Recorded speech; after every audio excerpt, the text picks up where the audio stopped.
Abuja for mo bibi akwa ba edoba mega TV and platform we yeso. Ebo Backman a United Party UP ala the party no. In fact Deputy Communications Director. South na ura ye friend no. Amaliba, what you say, Ibrahim Amaliba.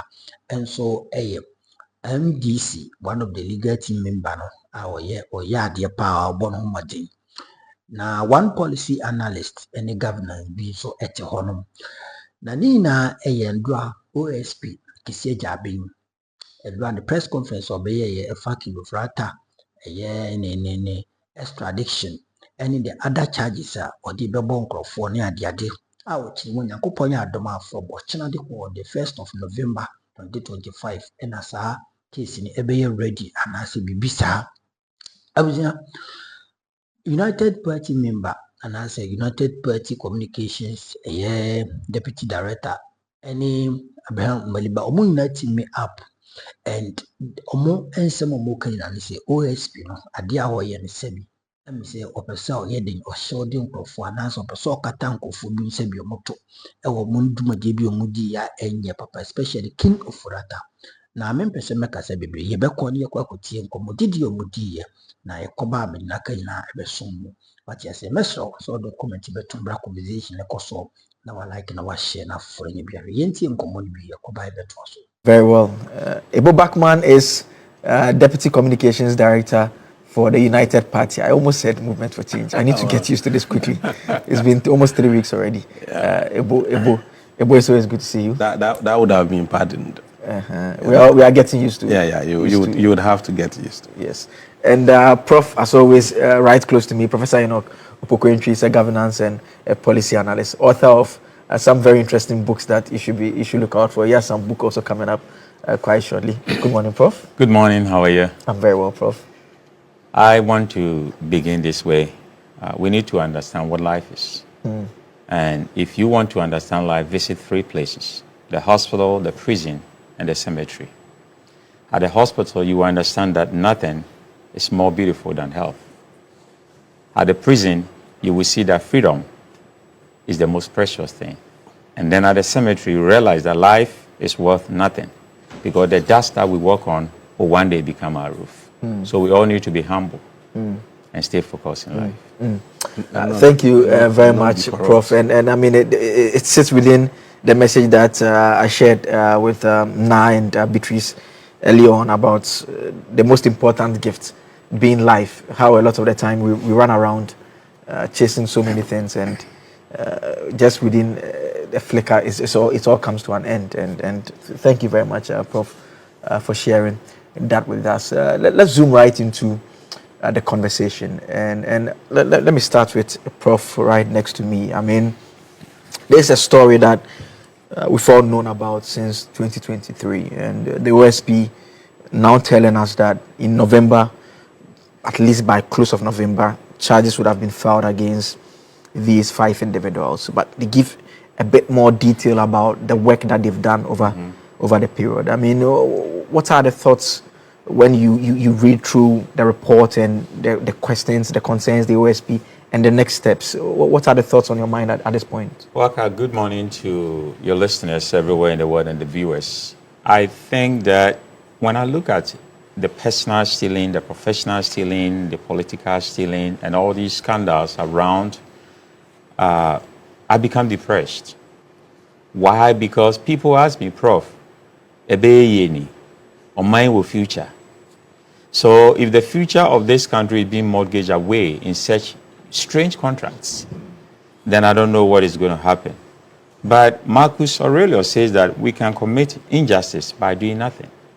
If we decide to say nothing and do nothing, then our country will continue to be like this. But I'm also surprised by a lot of talks. Media briefings talking about what we're going to do. So a typical example is what the OSP has come to say. Some people are saying that he's part of the problem. Others are saying that he's doing his job. But if you are going to prosecute somebody, go ahead and prosecute that person. You don't need media briefings on all this because it is only at the court where people also defend themselves because the law presumes that everybody is innocent until proven guilty. So we go to the court, and then the court will verify evidences, and then they will make the determination of a judgment. That set everybody to go and sleep. But when we hear a lot of media talks about what we're going to do, it's like somebody who is coming to slap you and say that I'm coming to slap you. Of course, then you are putting me on my guard. But if the OSP is saying that November is going to charge all these 6 people because there are faces to these problems. We have GRA former CEOs, customs former CEOs and politicians. So 222, GRA customs and politicians being involved.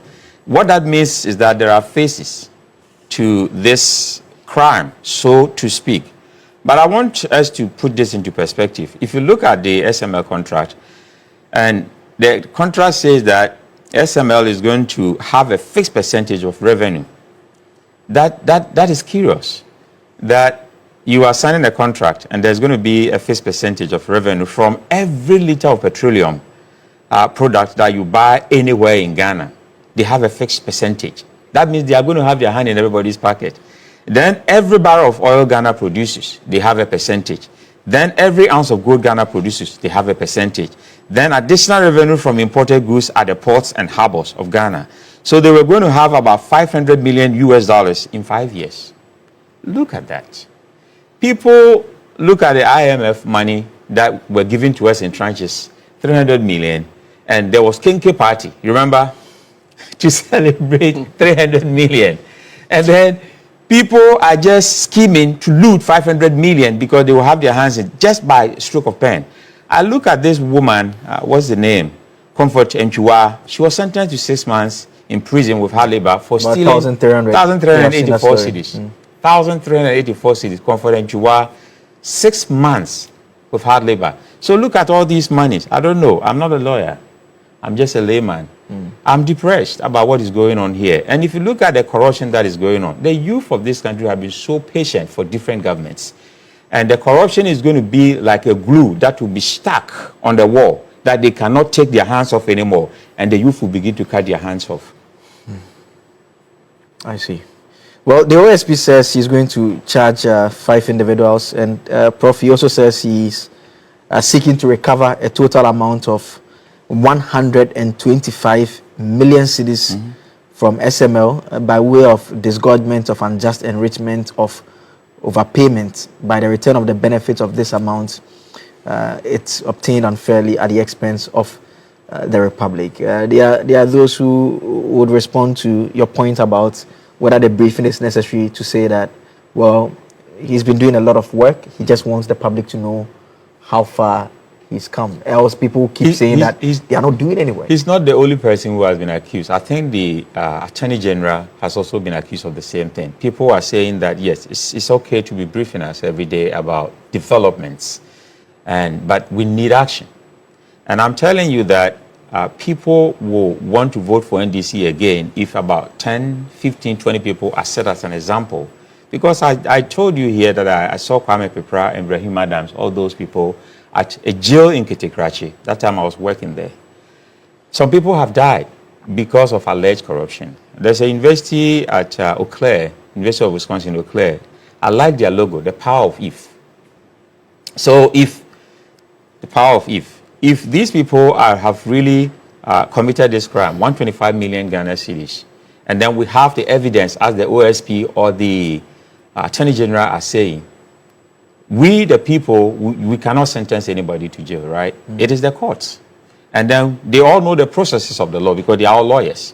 Take it to the court. The court is the only place that these individuals can also produce counter evidence to say that, no, I'm not guilty. Why am I not guilty? Because I have these documents to support my claim.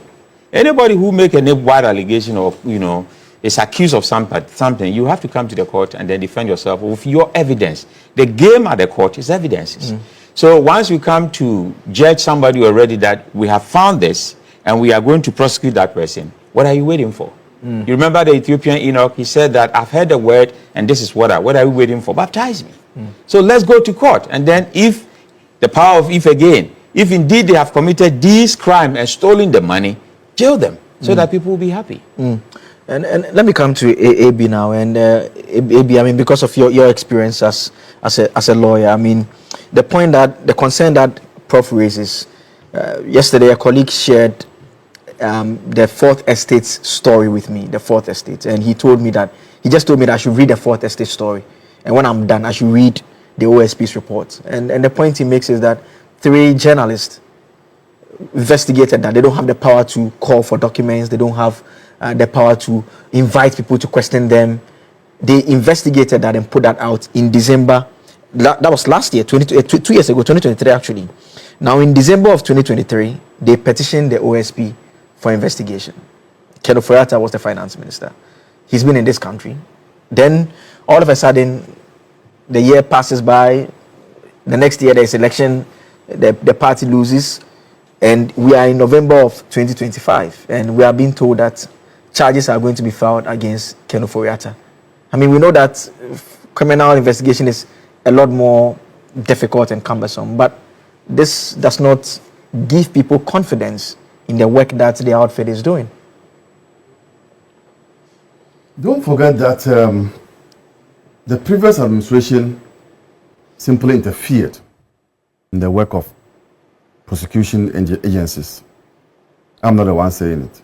Martin Amidus told you people that Kenneth Ofori-Atta even came to his house one day at dawn to stop him from pursuing a certain matter.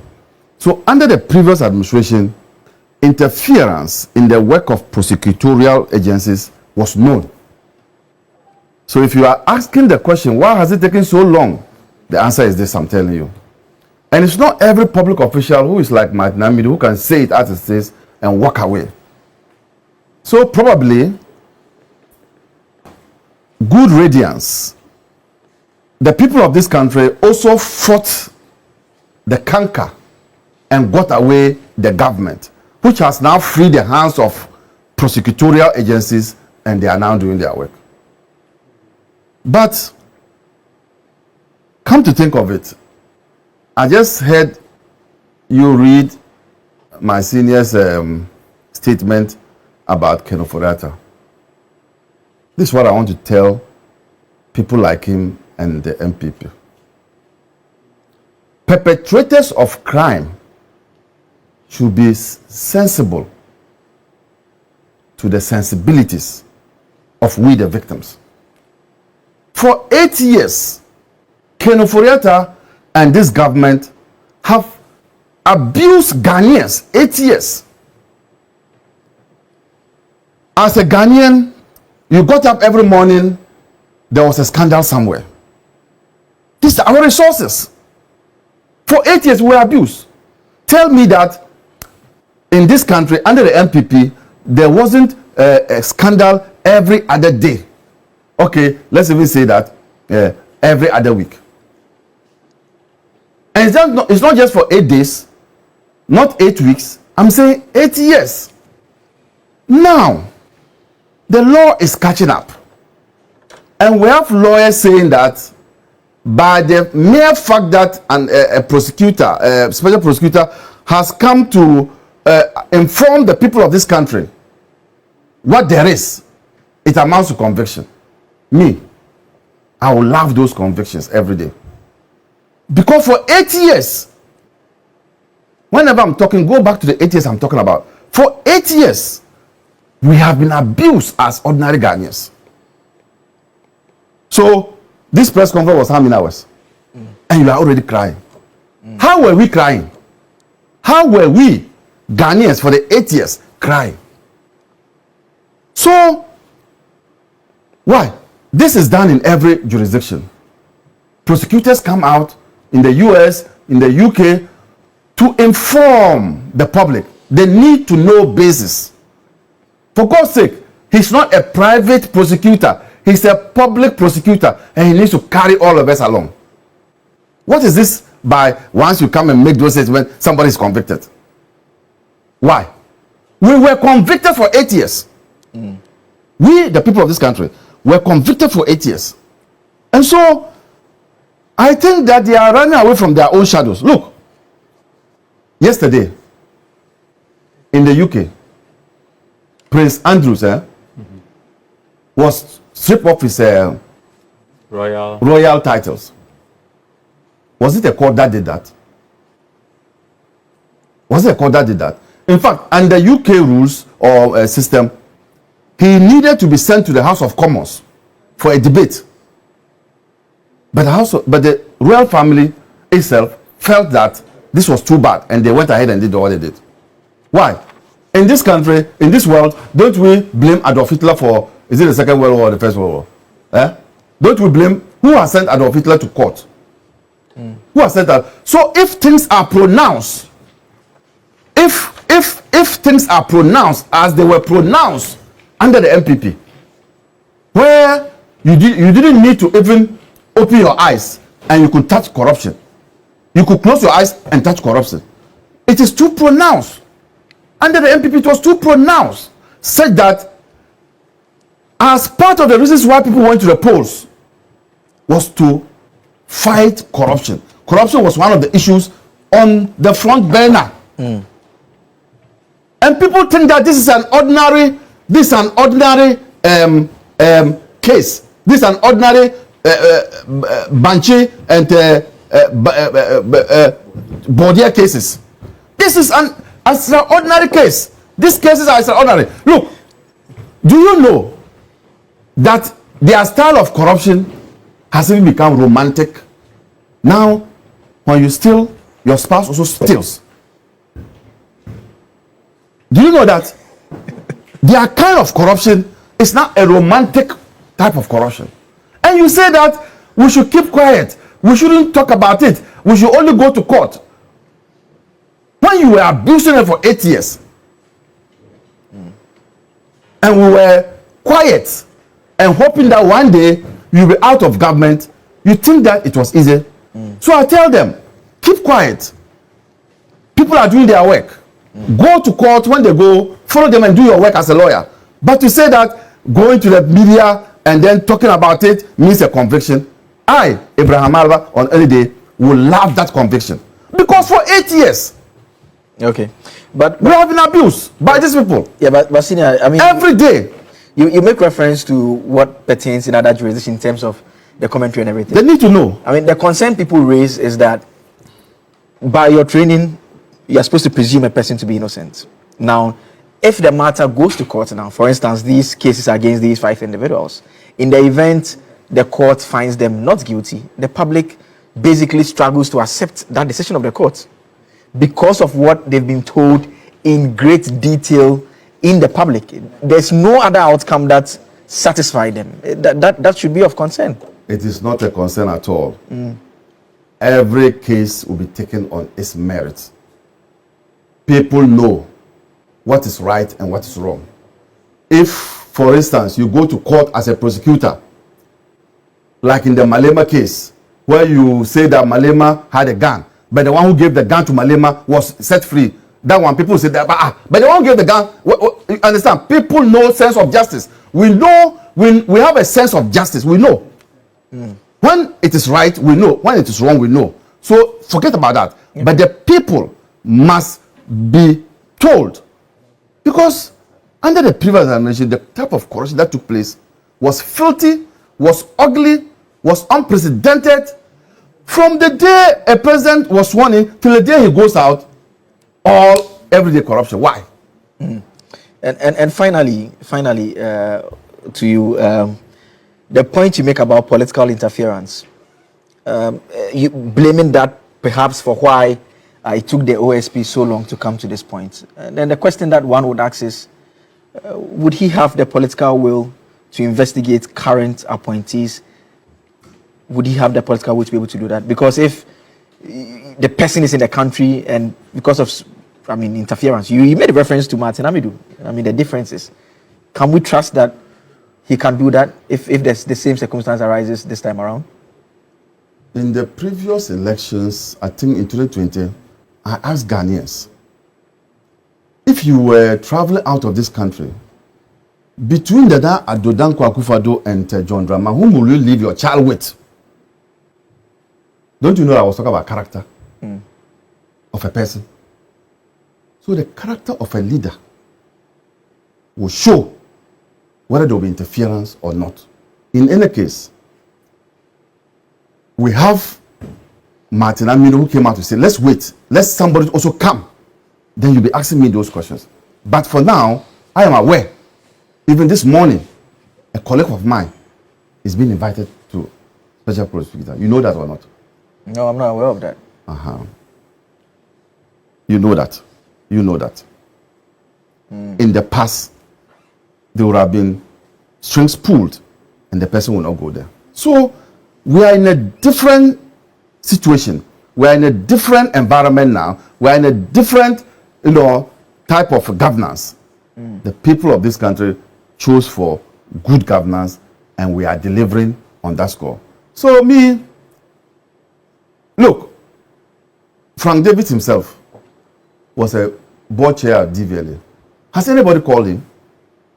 So it's not as if we just go about targeting people. It is because your stewardship left some question marks.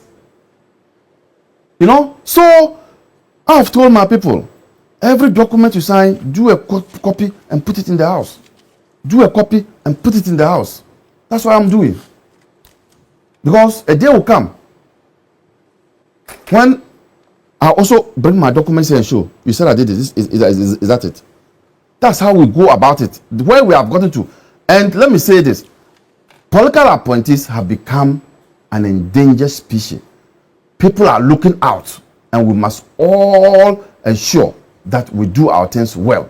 But this NPP administration that just left was made up of people who, as if their governor was like what we call the Scorch F policy. Those who did history know about what I'm talking about. When you say Scorch F policy, it is when you win a war and you defeat your opponent. The spoils of the battle. Yes, and the spoils of battle. When you are retreating back to where you came from, every living thing, you burn it so that even if your opponent comes, he cannot survive there. That's what's called Scorch F policy. They behave as if this country was their property, and so whatever they got, they grabbed. And today, if there's a new government, you should be mindful that there will be some investigation. And you see, let everybody know that in this country, our democracy is competitive. I've been saying it, but people don't understand what is meant by competitive. At any time, the people can change. That's what it's meant by competitive democracy. Even forget today that the NPP has 88.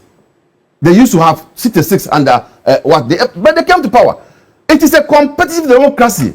You can never have one government ruling like we have in other countries, where you have Cameroon, you have 98%. We are not there yet. We have not dismantled our democracy to that extent.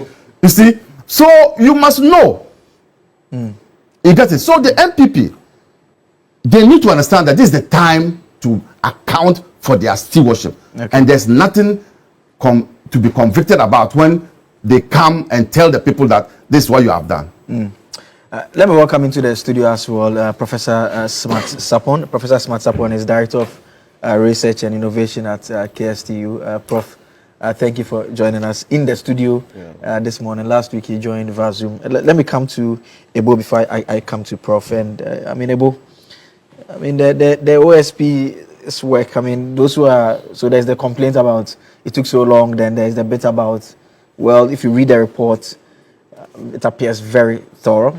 It appears that a lot more went into it, and even the OSP even disagreeing with some aspects of the KPMG report.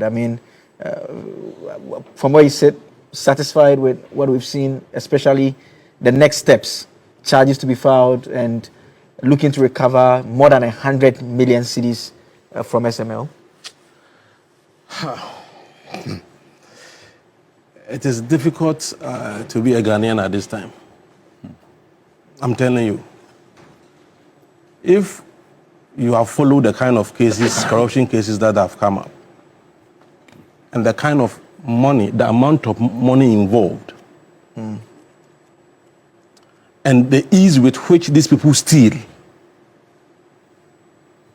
it will be difficult for you as a Ghanaian not to be angry.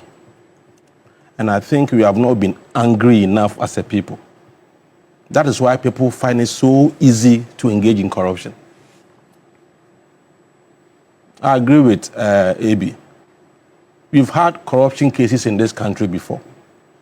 But the kind of corruption we have witnessed in the past 8 years under the Nana Akufo-Addo government is mind-blowing. It is, I mean, since 1992, I have been doing politics, except that at a point in time, some 10 years, I went off. But the kind of corruption we used to hear, I remember, let me tell you this. E.T. Mensah, they said E.T. Mensah had made a gate, electric gate. It became an issue, national issue for discussion relative to corruption. They said the late Nana Kunedu had bought jacuzzi. It became a serious issue. Look at the amount we are hearing and the kind of people involved. 39 years, 30-something years.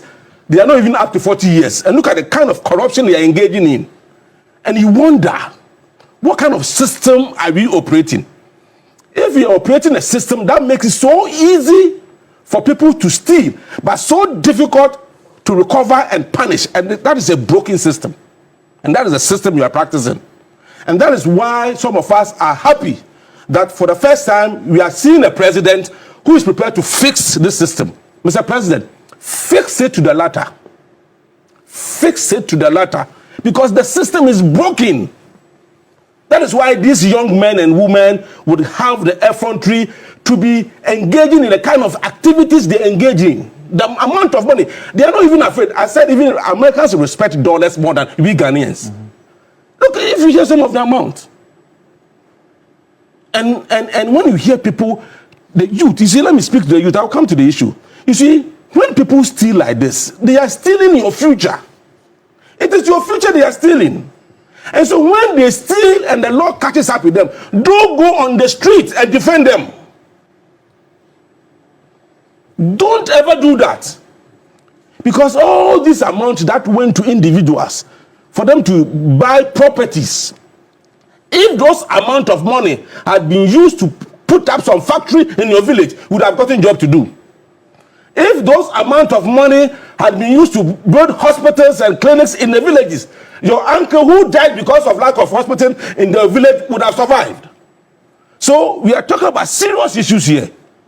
And some of the comments of Rata is not afraid of prosecution. Now, why did he run away? Then why did he run away? He should come if he's not afraid of prosecution. We are in this country. We were in this country. That man quoted Bible more than most of the pastors in this country. In the 8 years that, for 7 years that he was a minister, always portraying himself as righteous, not knowing he's even worse than the devil himself.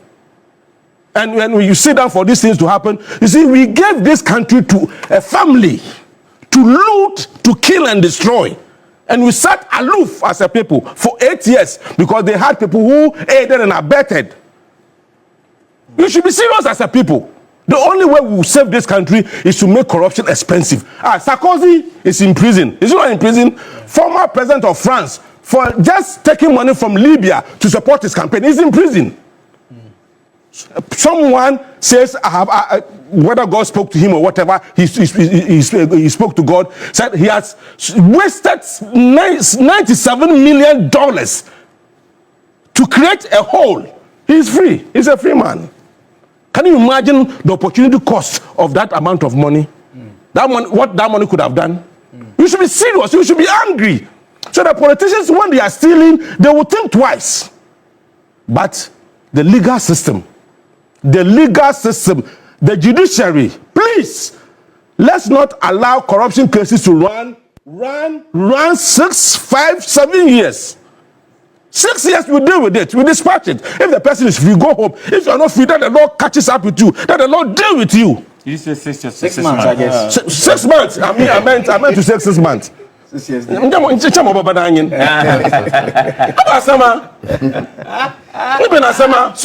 yes, the OSP, you see, me, I have a problem. I've been defending OSP, but I have a problem with his style. I have a problem. I think, as you rightly said, this SML issue should have been dealt with long ago. You see, if Kenneth Folata is the main star in this issue, and it's not in this country, how are we going to succeed in prosecuting these people? Because all of them will reference him, and it will be difficult to prosecute this issue. So, whatever it will take to bring that man down, let's bring him down. If his lawyer says he's not afraid of prosecution, you should calm down. Enough is enough. And let's not repeat a mistake that we made in 2016. It was so clear a family wanted power to amass what for themselves, and we fell for that thing. And the consequences is what we're experiencing. Now let me say this, and I say it without any malice, but I say it in the interest of this country, that given the astonishing level or scale of corruption that we have witnessed in the last 8 years of the Nana Akufo-Addo administration, I think the nation, if you want to kill or cure this issue, we will need space and time to deal with this matter. That is why I believe that NPP should stay in opposition for a long time, so that whether it is NDC or any other government will have enough time, because the cases are overwhelming. There are so many cases. Go to ECG, go to Ghana Water. I mean, go. It's like in economics, we say we call something indifference curve. One of the features of indifference curve is that it is everywhere dense. So corruption is everywhere dense. Go to every institution in the last 8 years at Akufo-Addo. So I've been asking myself, those I didn't go to Jubilee House when he was a president. I've never been to Jubilee House before. Did he have a bed in his office? Was he really sleeping? Because if you're a president and you could sit down for some of these things to happen, your appointees to engage in this level of corruption. And so what were you doing? All that he was interested in is free SHS. Say anything, free SHS. Whatever you say, they say free SHS. Look at the results. Look at the results we've had, my brother. It's so painful that we will struggle to go and borrow money. Listen, let me end on this. Okay. You see, the painful thing was that people who legitimately made their money, teachers, nurses, businessmen, professors, technicians, they said, after 60 years, I can't work. So I will go and put my money with the government. I will save with the government, so that when I can't work again, I can depend on that money to live. You, after stealing, destroying the economy, did not fall on the money that you stole to fix the economy. The legitimate money that people made is what you fell on to fix the economy, leading people to death. Look at the number of people who died because of the DEP. And the system is broken. Mr. President, let's fix the system. If you don't fix the system will fix itself, and it may not be good for all of us. Let me come to Professor Sarpong now, and Prof. Ebo talks about the system being broken, and going through the OSP reports. If you don't like the OSP reports, you can take a look at the KPMG report. There's an interesting part, the fact that the company had submitted the name of the company 3 times to the PPA. The PPA said the company did not have capacity. A company that had just been formed. So they decided to go through by it being a subcontractor of a company that had a contract. Then when that contract ended, straight ahead, it is handed over to the company. The OSP and the KPMG report both make the point that payments were even being made automatically without even verifying. So when it's time for payment, the money just goes. No verification of even checking to see whether the work has been done. And I'm thinking in my head, I call someone to come and clear the garden. I go and I'm supposed to pay. The first thing I do is I go and check whether the garden has been cleared. But these are millions of cities. And even in presuming them innocent, we can all see what appears to be a system problem that we have on our hands at this point in time. Okay. Lawyer Blake, good morning. Good morning, Prof. Gentlemen, good morning. Good morning. Yes, so let me start this way. From where you just ended, in my view, interest can make everything possible. You appear surprised that some will be demanding legitimate claims. Not to belabor the issue, but as we speak, University Book and Research Allowance is yet to be released. Very valid. In those days, you would have some people demanding very genuine demands. Some have received, yes. Some have received. Majority are yet to receive. But some have. You have to say that some have received, yes. No, to the extent that UTAG has issued yes, it tells you it is a serious issue of concern, and it's just to make the point that sometimes you see nurses, teachers, persons who are driving the economy seriously, demanding some basic things from governments, but they don't get. But then you hear that other less priority projects are receiving funding. It tells you interest is driving it. And it doesn't start with the previous government. I pray it doesn't continue with this government and its appointees. To the extent that if you hear demands from the left, demand from the right, people are crying on the street. Still you hear, there was a time I heard of Parliament deciding to build a new chamber. At that time, we needed money badly as a country, but it appears they would have gotten money to build the parliamentary chamber, if you remember. Yes. So I think that sometimes when you hear those things and you are surprised like you appear to be, think of interest. With interest, things gets done. So advice is both to the current appointees. Make sure that you prioritize the distribution of the national resources. Do not be driven too much by your interest. Else you would even fail to inspect things you're supposed to inspect before releasing funds, and you'll be caught up one day. So it's current conversation on previous administration. I think the challenge we have now is the deferment of some of these things. The systems that must check daily to ensure that we prevent those things, or perhaps prevent it early, seems to go to sleep when the government is in power and gets awakened only when the government is taken out of power. So that is where we have a problem as a country. OSP tried to prosecute some of the previous government while they were in office, but we all know the challenges he went through. There was a time he came on TV to come and sing Kankwanoma, those things. Yeah. But we should get to the point as a state where we will prosecute things as and when they occur, and not to wait for sometimes. I was making a point that December 2023, the OSP was petitioned, and if you read Manasseh's reports, the OSP's investigation basically confirms what they had put out there. And Kenneth Furata was in the country from December 2023. Yes. He was in the country 2024. I think it is fair for him to answer that question. OSP? Yes. Why he couldn't start the investigations under Akufo-Addo? But the answer is obvious, that he was frustrated. The answer is what I gave, but he must hear it from him. Okay. So system frustrated. So that is my first concern. That's my first concern. And then secondly, the judicial system Ebo was talking about. They appear to be prolonging some of these things, or in the past, I don't know whether they would speed up things this time, but in the past, cases can span for more than 8 years. Today we talk about the nolle prosequi issued by Attorney General over cases that were pending in court. The cases were being procured. The lawyers will tell you the wheels of justice grind slowly. Yes. But then there were allegations that were made in the past in respect of some corruption cases, and Ghanaians were looking to the speedy execution of those cases in court. Today, we are confronted with some of the cases that has commenced in court. The whole of yesterday or last 2 days, I hear it was just to go and discuss bail terms, and then another day has been set for the case management, not the case itself, the case management meeting. Then another adjournment will come for perhaps opening of the case and all those things. You are the lawyers. In my view, it will take about a month for them to ask them to file disclosures. When they come back, there will be all those interlocutory appeals that may even come in, like it's happening now. Yes. So in my view, that is the legal system we appear to be confronted with. If we can do something about it, let's do. Because many Ghanaians would want to see the speedy closure to some of these cases.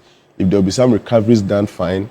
If people who have committed such crimes as has been charged against them would be imprisoned, or, whatever the verdicts will be, we would want to see that.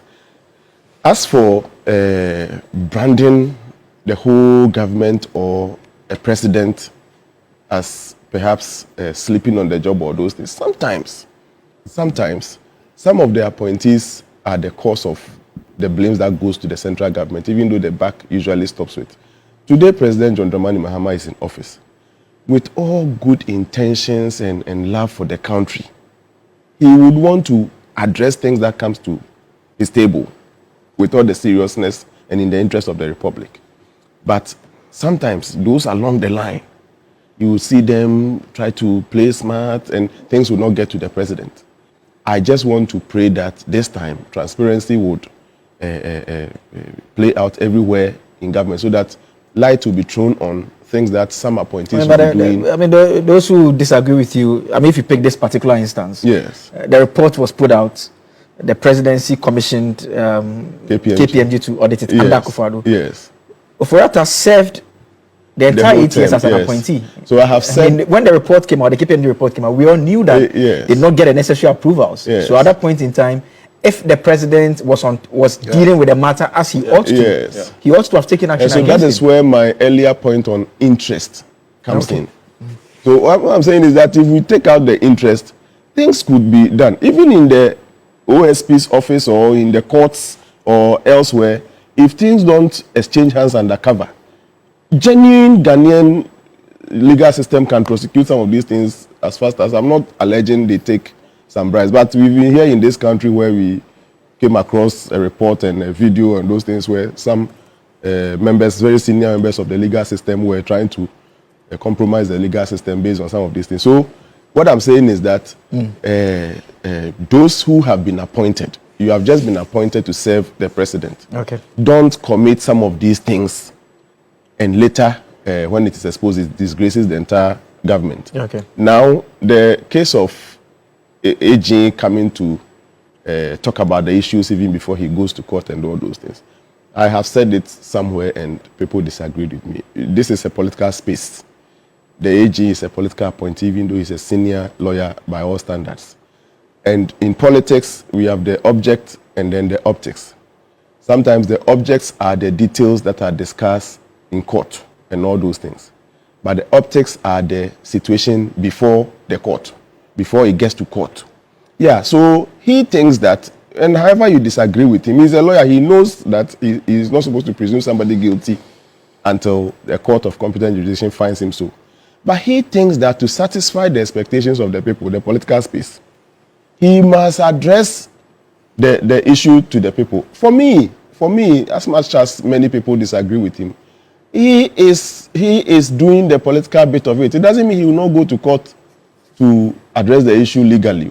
But the optics is as good as the object. And for me, Ghanaians would then expect him to be giving update on it. The case you told us you were commencing in court, how far? Maybe in 3 months, or 1 year, whatever the time space may be. He will come and continue with it. I just pray that in the subsequent updates, he, the agent of the court, will not come and make it look like the court is the one changing the nature of the case and not the case traveling its natural course. For example, if he placed charges maybe 15 and the court begins to strike out some of the charges, I'm not saying that is going to happen, but if it happens so, in his update, he must come and present it so that, oh, I went with 15 cases, but the court has found it needful to limit it to maybe 5 or so, and not to pass comments that would create some doubt because it doesn't go the way he started. He knows very well, he's a senior lawyer, he knows very well that not all the charges you profess against somebody gets sustained in court. And I'm sure in the updates, I'll check in his commentary or in his demeanor whether he still believes in the legal process going on, because it can't all be the optics bit of it as against the legal bit of it. I will end by pleading that the court should please try and speed up processes so that we get to the finality. My brother Ebo was talking about 6 months. Perhaps it will be too ambitious for 6 months. But at least, Prof, it can be done. But at least in a year, I think that however they drag the issue, in a typical 12 months, a case before a court, we must find finality to it. The more it drags, the more they find space to perhaps pour sand into the or water down the effect and expectations of the people. All right. Prof, you made some notes, some points. Yes, what I want to add is that we're tired of the optics. There have been so many optics going on. Justice, the people can say whatever they want to say, but it goes to court. And my brother was talking about the striking of the cases. We've had the national service issue where 21 counts, and others, both of them went and they said they are not guilty. So the court is the only place that people will come and defend themselves. I had this white friend who was an attorney in the US, and he told me something strange. He said, anytime you're driving at night and the police stops you in America, put on the lights in your car, put your hands on the steering wheel and don't move, because that police officer has a gun and can kill you. Whatever they say, don't say anything. But when it goes to court, then there is that time that you can also respond to whatever happened. So courts is the finality of everything. And we need justice to prevail because there are a couple of things. Perception. You know, perception even starts in our wombs. When we are in our parents' wombs, perception starts. That is why when it's too warm or anything, you see the child moving. Now, from perception, we go to association. What can we associate with? Unfortunately, most of the kids and children, Americans will say kids, you know, British will say children. And Kwame was fighting with me last week. Yes, free to use it. I decided not to, you know, argue on that tangent. But what can you associate with? Unfortunately, since the Fourth Republic, and we know even why Rawlings came, why Nkrumah was overthrown, it was all these corruption. From 1957, when we had independence, and then from 1966, that we had the first military coup, it was all corruption of the government, and yet it's becoming worse. So what are we associating ourselves with? The perception, the association, then our evaluation of it before we come to the decision making. So the people are evaluating that, is it the case that people go into politics just to amass wealth for themselves and that they don't care about the other people? Look at our public goods. Our roads are terrible now. Our water system, you know, the corruption even go to the Ghana Water Company, it go to the electricity company, it go to hospitals. And somebody asked me, Kofi was asking about where were the boards. Well, the boards do policy approvals, policy direction and the approvals of major things. The nitty-gritties of operations, every day that goes on, you will not know. The board will never know. Because if somebody is going to steal money and put 2,000 kids or children into the National Service Scheme and then get money, then ask about the banks. We have the anti-money laundering institutions and all those things. What were the banks doing that people can go and you know, take money from, huge money like this, and nobody reports? I was telling a story at UTV, Ebo was there, that I went to take money, $10,000 from my account. I sat there for about 6 hours, and I was confused. What is happening? Then they said, no, you need to talk to this person. So they have the Patriot Act. The Patriot Act means that you cannot take $10,000 even to the airport. You have to declare it, or they will seize it at the airport. You cannot travel with that. And you cannot withdraw $10,000 from your account. They respect that money because you might be using that money to fund terrorists. So the Patriot Act means that you need to report anybody coming to the bank. So they reported me to the Federal Bureau, and then they checked my records and said, okay, he put the money there generally so you can give his money to him. The same way that we expect that due diligence from the banks. All these monies, they are working with the banks. And you see how huge cash being withdrawn from the banks, and they have a cabal system within the bank system. That is not helping us. I'm going to conclude by saying that the decisions of the people, if you remember what happened in Rwanda, that those who don't have shoes kill those who have shoes. If everybody wants to steal money because they are in government, so we still have the Furiates in the current administrations. We still have some people who have started doing the same thing. And they should remember that the way the rain did, the same way the sun will do. So we should be careful. The tangent that we are going in is not good for the nation because we are far behind in infrastructures. I'm being told that the Kaswa Road will be completed in 2027. Why 2027? Any Europe or North America, this can be completed within 6 months. Why are we putting our people in a suffering way when the money is there? 500 million for SML. 500 million. Look at this road could have been completed within 6 months. And then the justice system, please. If our judges become corrupt, then we are doomed. So we expect them to deliver justice. Ghanaians expect that those who have really stolen money, let me put it in that blank state, those who have stolen money should be prosecuted. Let's go to court, send them to jail, so that it will be a deterrent to those who want to be in government. Abi, 1 minute final comment on this issue. No, I've said what I want to say, but just that Kenneth Oreta himself has shot himself in the foot because his own conduct by running away from this country is a clear indication that he knows the extent of damage that he did. So he's going for treatment. And this is the first time under the Fourth Republic that a finance minister has run away after his government has taken over. He had said he was going for treatment. He informed the chief of staff, previous and current, before he left. Even if it is treatment for amputation of his leg, I'm sure he could have walked there by now to come.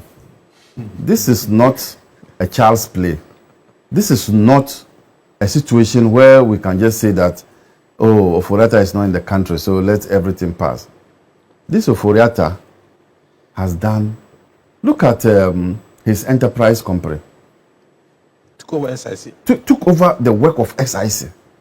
And state institutions were now asked to go to enterprise, and that's the SIC nearly collapsed. It's not that they're trying to revive it. Yeah. You don't do that. And you had a president who, when it comes to Oforiatta, he never hears, he never sees, he never will talk. To the extent that 90 or 88 MPs went to you to say that this is your cousin, check him, he's bringing our government down. Nana Akufo-Addo will not listen. So, for me, whatever it look, let me tell you. If this were the olden days, these were the offenses that they stone people to death. These were the type of offenses. Offenses that affect the entire state. Or these were the offenses that they will banish you, they will walk you to a forest and say, go. Because you were a bad nut in the community. Okay. That is how serious it is. If I'm to go traditionally and let people know.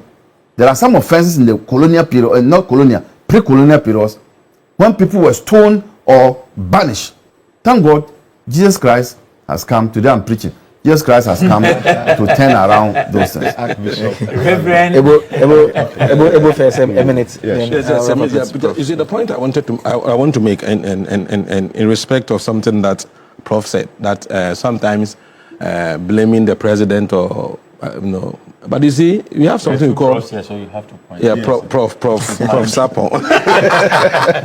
You see, it's the issue of ultimate responsibility. For example, we didn't vote for Hanan. Of course. We voted for Akufo-Addo.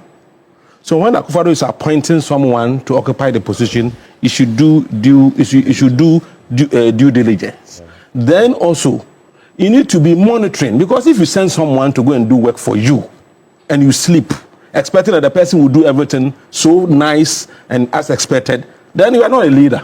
But a leader cannot see everything in presidency. No, you have to coordinate. I'm talking about the scale. Look at it, Prof. Look at the scale of corruption. I know that's why I said we've had corruption cases in this country before. Okay. Are you getting it? But the scale this time around is too much. And I'm saying that if you had sent someone to go and do something for you, Prof, you should be able to find out whether the person is doing the thing right or, because 8 years, and some of them stayed in office for 8 years, and from day one they were engaging in corruption. So that is why I'm saying that the system, in fact, the system was broken completely by Nana Akufo-Addo and some of his family members. Okay. Yes, and some of his. Yes. So 3 legs to it. On this table, I can see we have advised appointees to be watchful. Because just as the rain did, so the sun could also do. So I think it's a good advice. I just pray that we can think of Mother Ghana at least for once, so that we will not come and recycle this thing 8 years. Every 8 years we have people being charged before the courts for corruption and all those things. The second thing I think we have done this morning is to say that the courts, we beg them. We beg them. They should help us. In fact, the politics will come. AG will come and explain the cases and blah blah. It will become political debate in town. Why did you do it? Why didn't you do it? It is not legal. It's not this. It's not that. But whether it was legal, he did it or not, would have to be addressed or properly dealt with by the courts. Yeah. So we are pleading on the courts. You are the last people we want to hear from, so that you can validate what AG came to do or maybe discredit it. And then the Ghanaians can judge that, what he did was purely politics, and that the court has even vindicated or somehow validated or otherwise what he did. So I don't have much problem with what he is doing. Where I will have a problem is if the courts begin to act. His updates, I have said that, his updates should also be fair to the courts. Okay. Don't say that you went with 15 cases and the courts have only held 5 of the cases and you are angry with the court and all those things. No. Let's allow the courts to, and that's why I'm pleading with them as my final comment, pleading with the courts please don't disappoint us. Don't drag this thing for too much. We are between 6 months, as proposed by Ebo, and 1 year, as I think, even if there are overlaps and stretches, you don't have to go beyond. Okay. Then we can properly come and discuss the outcomes. Okay. Let's do some messages before we switch and deal briefly with the last topic. This one here from Ralph Akuse. You say that the past government thought and are still thinking that this country was given to them. They should wait. If NDC fails to do justice, the youth of this country are just waiting. Musa Abatu Asawase, you completely agree with Abraham Amaliba. The level of misappropriation under the Akufo-Addo and Bawumia leadership is truly irritating. The SMLJRA scandal in particular is an insult to Ghanaians. How can a group of people boldly conspire to dupe the state with such blatant disregard for the law? The government must ensure that anyone found guilty should face the full consequences there. This one from Stephen Pen from WA. You say that the OSP should walk his talk and stop blaring almost all the time. We want to see a scorecard. Remember how he discontinued several cases involving high-profile government appointees. Since 2018, the OSP has no scorecard to show. OSP, please set up. Well, they have a lot of periodic reports that they issue that updates the nation on what they are doing. I know that quite recently they secured a conviction in a matter that involved Charles Bisu. The other accused person actually entered into a plea agreement and pleaded guilty and was convicted. But let's talk about Parliament. Texas has said something that if the NDC fails to do something, the youth will rise. Yes. I want to tell the NPP, it's better they are going through what the NDC is doing with them than when the youth rises. Yeah. That one is brimstone and fire. And there's no place to run and hide. That may even consume some of us who are sitting here. Yes. So we don't need to get to that point. Yeah. Because these guys, this unemployed army, are a keg of gunpowder just waiting to explode. Yeah. Me, when I drive and get to this thing, there's street lights, and it's red and you stop. Yeah. Some now even think that it is their right for you to give them money. Yeah. Yes. We are getting to that point. Yes. And you see how I'm talking passionately, and people, you don't listen. If you don't listen, it will consume you. I hope that by that time I'm gone. I mean, very, and I mean, the traffic lights. We'll talk about the. We'll do the now. And you know, like the traffic light you talked about, I had that experience. The guy stood in front of the car. He said, if I don't give him money, he's also going to move. The light was red. Boy scratch it. When I because I've been giving he used some metal to scratch the car.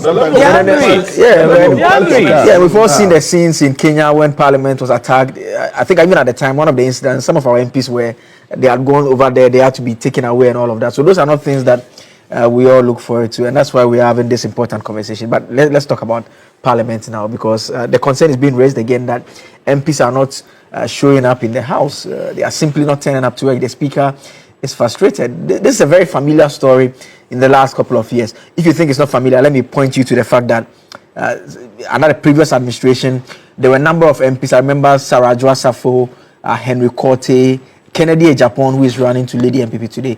A whole committee was set up to look into it, that they had absented themselves a number of times, and whether there was a basis for their seats to be declared vacant. We know that that report never got to its logical conclusion, and there are some of you are already saying that this is why the MPs are still not going to Parliament. A number of them, I'll give you some of the data and when the discussions go, but let me start with Prof next to me. Yes, this is a problem. A quick one on that. It's a big problem because if you look at 28 of the MPs that have been listed for not attending to Parliament, and their charge is that repeated unauthorized absence in the first quarter of 2025. That is 10% of the percentage of Parliament that don't show up. So if you use 28 out of 276, multiply that by 100, it's 10%. And that 10% don't show up at all. Now we go to policy and pleads. I see the Speaker pleading that if you don't show up, then you will be taken out of Parliament. What does the policy say? You see, in leadership, you set up a policy and you become a linesman. You know, watching the policy. So a linesman doesn't care whether it is Ronaldo or it is Messi or whoever it is. If you are outside and I see it, you are outside. That is what leadership is supposed to do. So the Speaker should apply the policy. We know that even some people were not going to Parliament House and some people were signing in for them. So there are a lot of things that has been going on there. If you have corruption at the apex, at the top of it, that then the fish is rotting from the head. That shouldn't be the case. So I am saying that let's apply the policy of Parliament instead of the Speaker pleading to them that if you don't show up, then we are going to take you out, because that is going to take another process. If you don't show up 3 times, then what happens? America has a policy at most workplaces that if you are late 3 times in a whole year, you are fired. Once you do it, you don't even go and show up and beg, because you know you flaunted the policy and you're out. We should apply the policies. We agree that, I mean, the Speaker, he simply failed to deal with the Adwasafu and the others, that situation. That's how come. Because this has been happening for as long as I can remember. The MPs don't go to Parliament. Yeah, Akable, you know, we are practicing representative democracy. And that makes Parliament the heart of our governance system. Without Parliament, we don't have the kind of democracy we are having. Because the essence is to have everybody represented there. That is why the MPs themselves must know that they are not representing their political parties, but they're representing the constituencies. Because those who voted for you may be maybe 10% or 2% of the population of your constituency. But the point is that you are there to represent everybody. And therefore, it is not what your party says that you should do, but what your people expect you to do, because they sent you for a purpose. And so, if you have a situation where people are not participating in the legislative process, because you are there just to do that, you are not there because you are the... That's the main yes, not because you are the finest guy in your constituency or the most intelligent person in your constituency. They were looking for someone to send, and you availed yourself, and they sent you. Go and be part of the legislative process so that we can come out with laws to regulate and govern our country. So if you have a situation where our lawmakers, the very people who make the laws, are not obeying the laws they make, then you have a situation. And that is why I agree with the Speaker that this issue, it should be very serious about it. I think the man is frustrated because of the fact that people the numbers are not showing up in Parliament. And you see, once again, what does the law say? Article 97 of the Constitution. I saw shall. I didn't see may. What I saw there, shall. If you absent yourself 15 times without any reasonable whatever, you shall vacate your seat. And so, once again, 15 is too much. Once again, are we enforcing the law? You see, check it for me. Any country that has developed, and we call them developed countries, they make sure they enforce the law to the latter. That is why they jail ex-president, they jail top politicians without any fear or favor. And Prof Sarpong, I mean, there are those who make the argument that it's because of the system that we have currently. And I mean, that's the provision that Ebo made reference to, 97(1)(c). An MP shall lose their seat if without the Speaker's written permission and a reasonable explanation to the Privileges Committee, they miss 15 sittings during any meeting of Parliament. And Prof, if you look at the list of the NDC MPs who were absent, so number 1 is Kasela Toforsin. We know he's the finance minister. Number 3 is Samuel Okudzeto Ablakwa, Foreign Affairs. Number 4, Rashid Pelpo, Doc, he's a minister for labor. There's Kwabna Minta Akando, there's health minister. There's the local government minister also. Then there's the attorney general as well over there. There's the lands and natural resources minister. There's the tourism minister. There are those who are saying that it's because of that requirement of a majority from Parliament. That's what is accounting for this. Lawyer, you've done justice to the numbers. So to those who are just going around with the numbers, let's relax and understand. I don't know the position of the law. You've read the particular law that makes all of them compelled to appear. Is it needful that we amend the law to make room for those that would have to serve both the executive and Parliament at the same time? Yeah, but the requirement is still that with permission, if you can bring back the provision so that we see. So even if you are the finance minister, at least it should be easy for you to obtain the permission. There are some level of permission that are inherent. There are some type of permission that are natural. So written permission and a reasonable explanation to the Privileges Committee, but without the Speaker's written permission. So you should be able to... I am of the view that then perhaps there should be a template for them to fill if you become a cabinet minister, for example, so that you are automatically granted permission for days that you are absent. Okay. Because it can't be that for any other day you won't be in Parliament or will be absent. You just state that I'm away for 1 week. So. Okay. If So those 22 now, what are we doing to them? It says 15. The law says 15, and now some have 22 absenteeism. What are we doing? The 22. You check the 22. Let's be fair. Let's be fair. The 22. Eight of them are cabinet ministers. 8. So you see the problem: separation of powers. So cabinet ministers, if you're a member of parliament, you should not be appointed into the executive. That's we should amend that. We should review. That should be done. Until that is changed. I think Speaker and Parliament must acknowledge, especially the circumstances of the cabinet ministers. I'm not even speaking for deputy ministers. I see some deputy ministers in here, but at least for the 8 cabinet ministers, some of whose names you started mentioning, their work would definitely require that they are absent for some number of days. And I don't think I saw you wanted to stress on the SHA and the SHA and the SHA. Are we just going for the SHA, oblivious of the fact that they are also somewhere doing very important activities for the Republic? Okay. So 19 of them. Prof, I disagree with your SHA. So the 28 has 19 and 9 NPP MPs. The distribution of the 19 NDC MPs, I think 8 of them I can be here and spare them, like speak for them and plead that. We know they are cabinet ministers. So, but the 11 who are not cabinet ministers, those ones we would plead that they try and pay attention to parliamentary duties as much as they You want are to pleading do. on this? They are less than the 15. They are less than the 15 days. Some are less than the 15 days. So we have 8 days for before AB comes in. Do you think if the numbers in Parliament were to be tied, they could have found time, they would have found time.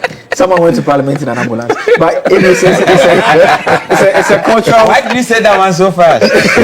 Because I'm not saying it. Maybe I think it's a cultural problem as well, because while he's making the excuse for the ministers, if you look at the NPP list, the first MP, 22 days, he's not a minister. Yeah, so okay. He just does not want to go to Parliament, or he does not think he should take permission. He doesn't care. To represent your people, he decided to also calls into question the commitment on the part of people who decide to put themselves up to go to Parliament. Are you committed? Some people, look, there are just people who just want to say, me MP, just to, and people have other ideas of being MP, to give the opportunity to do that, do this. So it also calls into question your commitment as an individual, whether that is where you want to go and work. That one we need to also understand and get it clear. But I also think that inherently, the way Parliament is structured also causes all this. The latest one is when they said they were going to be sitting at 2. And that they want to use morning to 2 o'clock to lobby. But how do you know when your lobbying will end? Because when you get to the minister's place, and you have to wait, you are waiting.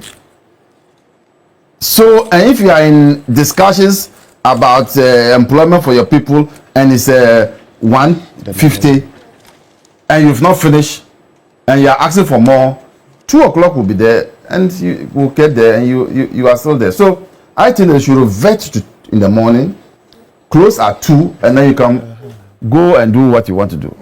Because once you leave and go and do what you are doing, to come back to Parliament, and it's not even good for they close at 8, 9. It's not good for their security to close that late. So I think they should revert to the 10, and then you can see the numbers rising.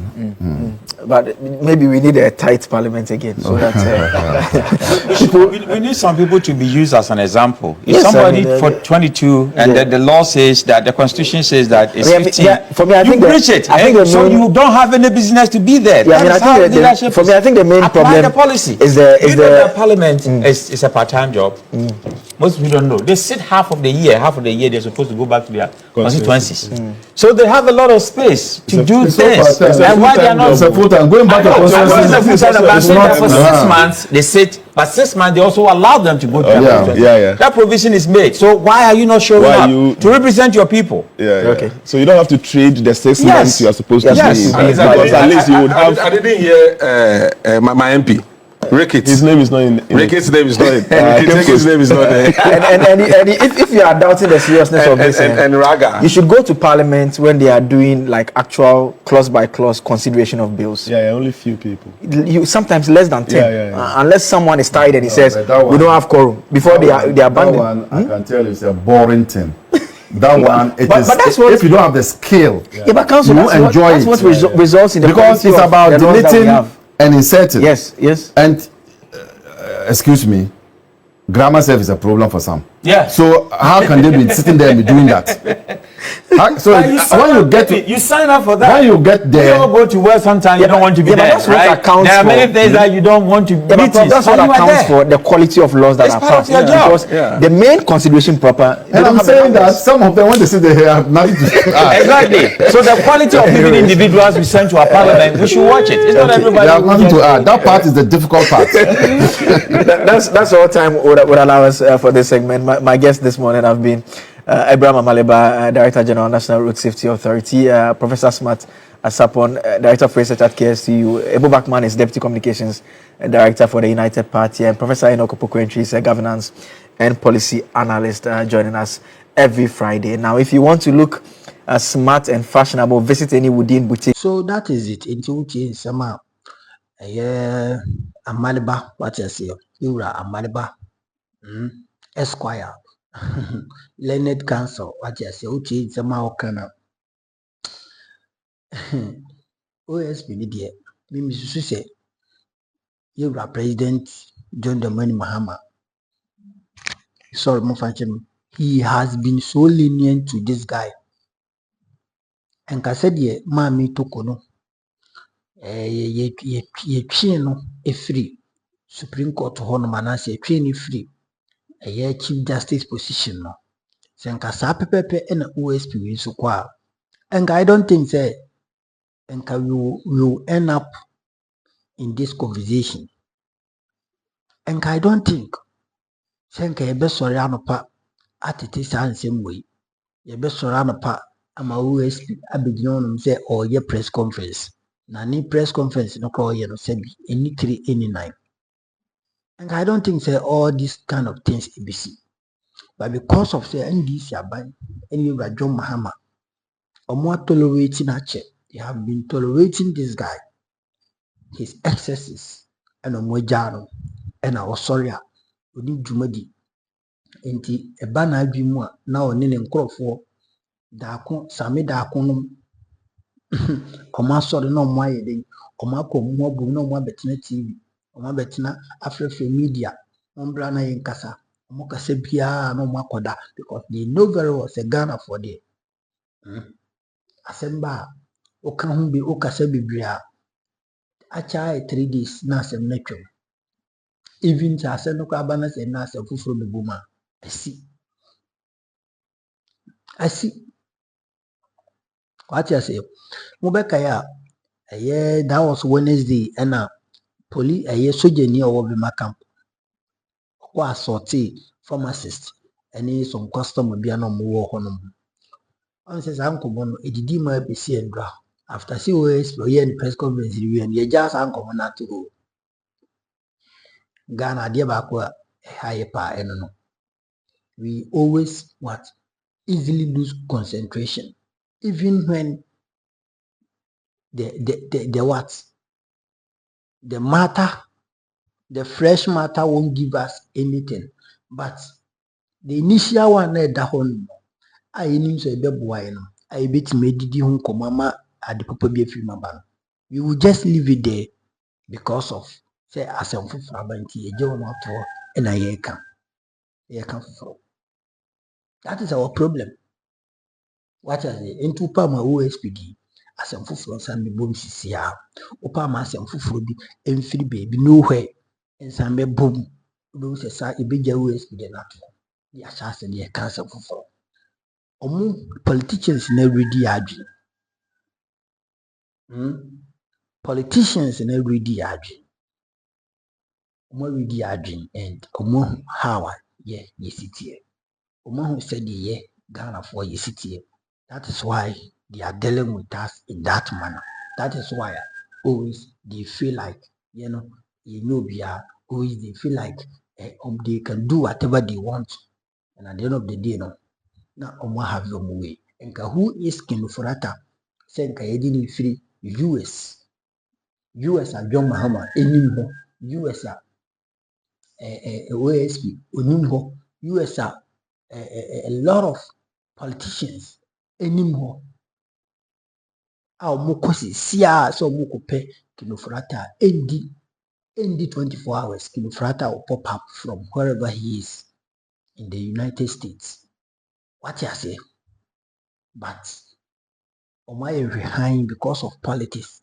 And you know, my behind Omaja Branty and a proposed Branty is a guy, and a school bag Bobonachi, and on any AP Street, Washington DC, United States, and origin and ye Sika taxpayers' money, your tax TIA from 2017, AC 2025, January 6, and I can offer attack a cambo na wogun for banks, and on the in the US in our wedding OD. And I've always been saying this, and this for if you are unable to bring Kinofrata to face prosecution, then 2028 election, you have substituted that win for Kinofrata. I'm telling you, because this is serious issue. Kinofrata, the kind of damages our causing to this country, especially economy.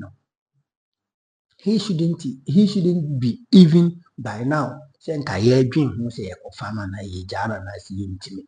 And by now baby will be uncle them and he is not far from his awam. But because of dirty politics you see how we are struggling to extradite Kinofrata. Meanwhile, a DBN said that because the US vote to be back Ghana every 5 years citizen. And you America go prosecute someone. How come?